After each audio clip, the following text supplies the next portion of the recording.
Hello everyone, Radhe Radhe दोस्तों, कैसे हैं आप सब। आई होप आप अच्छे होंगे। एंड दिवाली भी आने वाली है और दिवाली की सफाई में लगे होंगे। तो त्यौहार तो आते ही रहते हैं और जब भी त्यौहार आते हैं ना तो एक नयापन लेकर आते हैं। तो उसमें हम शॉपिंग करते हैं, घर की साफ़ सफाई करते हैं और अपने लिए नई नई चीज़ें खरीदते हैं। घर के लिए भी डेकोरेटिव आइटम खरीदते हैं। तो एक त्यौहार जब आता है ना तो उसमें ढेर सारी खुशियाँ लेकर आता है और साल भर ऐसे ही निकल जाता है त्यौहार मनाने में और अच्छा भी लगता है। फेस्टिवल आते हैं, हम लोग तैयारियां करते हैं, एक्साइटेड होते हैं उन चीज़ों को लेकर। और आते तो हर साल है, लेकिन हर साल अलग ही उमंग होता है फेस्टिवल मनाने का। तो मेरे साथ भी ऐसे ही है, लेकिन घर में जैसे काम चला हुआ है तो जितनी साफ़ सफाई मैं करती हूँ, फिर दोबारा से कोई ना कोई काम जो है निकल आता है और फिर गंदा हो जाता है। तो कोई बात नहीं, अभी थोड़ा थोड़ा ना आदत भी हो गई है। और अब वैसे यहाँ का सारा काम हो गया था, फिर भी आज इनको एक अलग काम करने को दे दिया। और बच्चे स्कूल चले गए हैं, दूसरे कमरे की हालत ऐसी है और इसमें अभी बहुत काम रह रहा है, मतलब थोड़ा हो गया, थोड़ा रह रहा है। तो धीरे धीरे चल रहा है काम, प्रोग्रेस है काम में। और फिर आ गई थी छत पर कपड़े सुखाने के लिए, क्योंकि बच्चे दोनों स्कूल चले गए थे और आज मुझे कपड़े भी धोने थे। तो 2-3 दिन के कपड़े इकट्ठे हो गए थे बहुत ज़्यादा, तो सारे एक दिन में तो नहीं धोऊंगी। और हाथ से ही कपड़े धो रही हो तो ड्राई भी नहीं किया मैंने। और कई दिन से मौसम भी ऐसे ही हो रहा है, पॉल्यूशन है, कुछ धूप भी नहीं निकल रही है तो कपड़े सूखते नहीं हैं। तो ड्रायर में एक बार कर लेते हैं तो कपड़े फिर भी सूख जाते हैं। और मौसम भी देख लीजिए आप हमारे यहाँ का, तो धूप नहीं निकलती है, पूरा दिन ऐसे हो जाता है जैसे फोग, मतलब सर्दियों के टाइम में होता है ना, बहुत ज़्यादा सर्दी पड़ती है दिसंबर में और जनवरी में उस टाइम पे। बट ये फोग नहीं है, ये पॉल्यूशन है और बढ़ते ही जा रहा है पॉल्यूशन, तो इसका कुछ नहीं कर सकते हैं। बट दिवाली आती है तो दिवाली पर ये ज़रूर बोला जाता है कि पटाखे मत फोड़ो, पटाखे फोड़ने से पॉल्यूशन हो जाएगा। ऐसे तो हर त्यौहार पे कुछ ना कुछ जो है रोक टोक होती ही है। तो काम तो ऐसे ही चल रहा है, काम में जो है सब जगह कुछ ना कुछ फैला पड़ा है।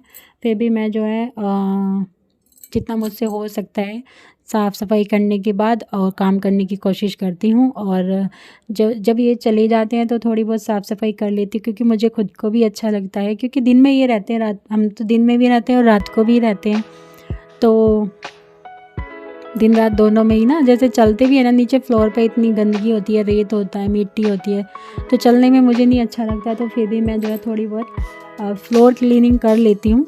और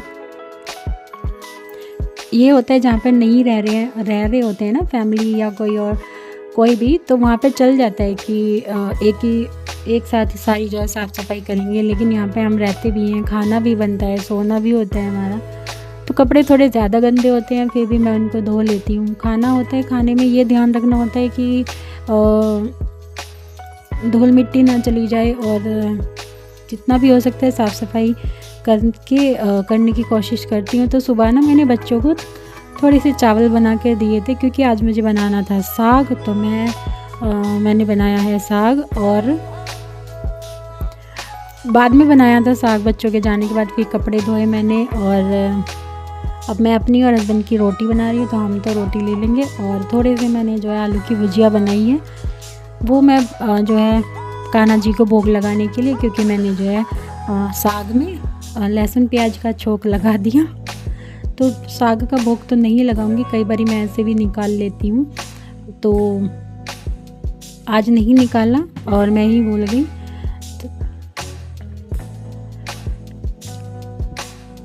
तो जब ऐसा होता है तो मैं कुछ ना कुछ बना देती हूँ भोग में, खीर, हलवा और मीठा पराठा, मीठी रोटी। और आज मैंने आलू की भुजिया बनाई है, तो उसके साथ भोग लग जाएगा और बच्चे भी आकर जो है खा लेंगे, क्योंकि बच्चे खुश हो जाएंगे ये देखकर। आलू से बनी हुई चीज़ें, आलू की सब्ज़ी तो बच्चों को ज़्यादा पसंद आती है।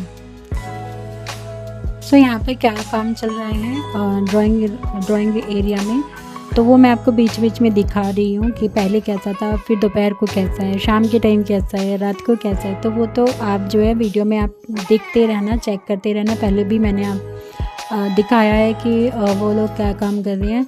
वो जो है कोब में लाइट लगा रहे हैं, स्ट्रिप लाइट ऐसे कुछ है उनका नाम, तो वो लगा रहे हैं।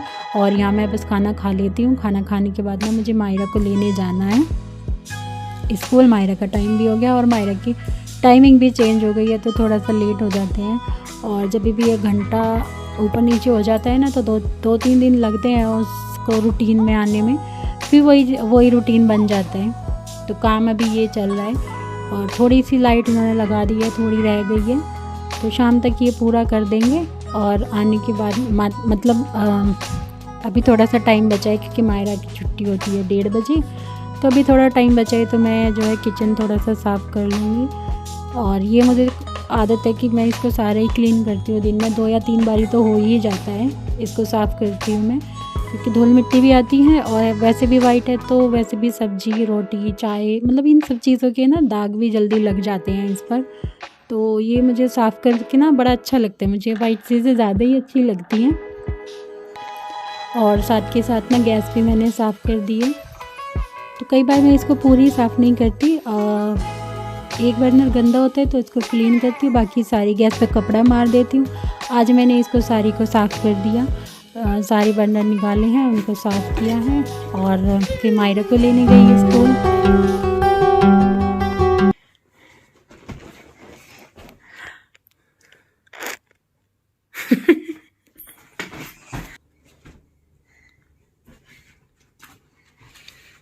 पहले कपड़े चेंज करवा लो।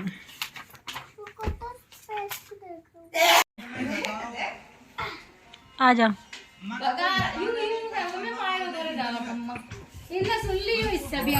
देव चीजी चीजी चीजी ले लो। आई बेटा, मेरे पास चीजी है। तो वियान भी आ गया था, तो वियान को खाना दिया। और फिर जो है मैम आ गई थी, तो बच्चे बैठे हैं ट्यूशन के लिए और मैं लगी हूँ यहाँ पे कुछ ना कुछ जुगाड़ बनाने के लिए। बाकी ऐसा मुझे कुछ करना नहीं है। और ये कोकोनट रखा था मेरे पास थोड़ा सा, तो मैंने सोचा इसमें से थोड़ा सा कोकोनट मिल्क निकाल लेती हूँ और इसको थोड़ा सा पीसा है पानी डाल के, और इसको ऐसे छान के जो है इसका दूध निकल जाएगा, वो तो मैं ले लूँगी। और इसका जो ये सारा कोकोनट पाउडर निकला है ना, मैंने सोचा था कि इसको मैं ऐसे ही सुखा के ड्राई करके रख दूँगी, फिर कभी कुछ बना लूँगी लड्डू वड्डू। और फिर मैंने साथ के साथ ना इसके जो है लड्डू बना दिए। और ये कोकोनट मिल्क ना मुझे बड़ा अच्छा लगता है, तो मैं इसको ना पी लेती हूँ। वैसे भी जब जाती हूँ ना मार्केट, तो मैं लेकर आती हूँ और ऐसे निकाल के पी लेती हूँ, क्योंकि रखा फ्रिज में कई दिन से था, बच्चे नहीं खा रहे थे, मैं भी नहीं खाती हूँ इसको, कम खाती हूँ। मुझे कोकोनट वैसे नहीं अच्छा लगता, कोकोनट वाटर, कोकोनट मिल्क मुझे ज़्यादा अच्छा लगता है। और अभी लाइट ऐसी लग रही है, थोड़ा सा रात का टाइम है और लाइट ड्राइंग एरिया में भी लग गई है और डाइनिंग एरिया में भी लाइट लग गई है, तो दोनों साइड लाइट ऊपर लग गई हैं, तो ऐसी लग रही है। तो बस मैंने इसमें ज़्यादा कुछ नहीं किया, पहले इसको थोड़ा सा सुखाया, जो भी इसमें इसका दूध था थोड़ा सा मॉइस्चर, और फिर चीनी डाली है और थोड़ा सा मावा भी मैंने डाला है। मावा मैंने निकाला था रसगुल्ले बनाने के लिए, क्योंकि बहुत दिन हो गया रसगुल्ले मैंने नहीं बनाए, तो इसमें मैंने थोड़ा सा चीनी डाली है। चीनी थोड़ी ज़्यादा डालनी चाहिए जब भी मिठाई बनानी होती है, और मैं बहुत सारी नहीं बनाती हूँ, थोड़ी थोड़ी बनाती हूँ। और पहले मुझे नहीं आती थी बनानी, सिर्फ अपना जो है सिंपल दाल रोटी। फिर मैं थोड़ा थोड़ा सा मावे के साथ ना एक्सपेरिमेंट करती रहती थी, क्योंकि मम्मी बहुत सारा मावा भिजवाती थी और मिठाई भी साथ में देती थी, तो मैंने धीरे धीरे बनानी सीखी है। बाकी मुझे एक बेस पता होता है, चीनी डालो, मावा डालो, मिठाई बन गई, और उसमें कुछ भी डालो। सिर्फ एक रेशो पता होना चाहिए मावे का और चीनी का, कि हमको कितना मीठा उसमें डालना है और कितने मीठे में ये जो है टाइट बनेगी, थोड़ी सॉफ्ट बनेगी। तो हर मिठाई की अलग अलग रेशो होती है, मावा और चीनी और या फिर उसमें काजू डालने हैं हमें, जो है कोकोनट डालना है, मूंगफली डालनी है, बेसन डालना है, जो चाहे डाल सकती हैं। और इस तरीके से मेरे लड्डू बन गए हैं। और ये बच्चों ने ना मतलब विहान ने खाए थे ज़्यादा, तो मुझे 2 मिले, हस्बैंड को 2 मिले, और दोनों बच्चों ने ही खा लिए क्योंकि इनको मिठाई ज़्यादा अच्छी लगती है। और घर की मिठाई होती है तो इसलिए मैं मना भी नहीं करती, और मेरे हाथ की बनाई हुई तो हर किसी को पसंद आती है, जो भी कोई खाता है वो फ़ैन हो जाता है। तो बस आज का घर का लुक है ये।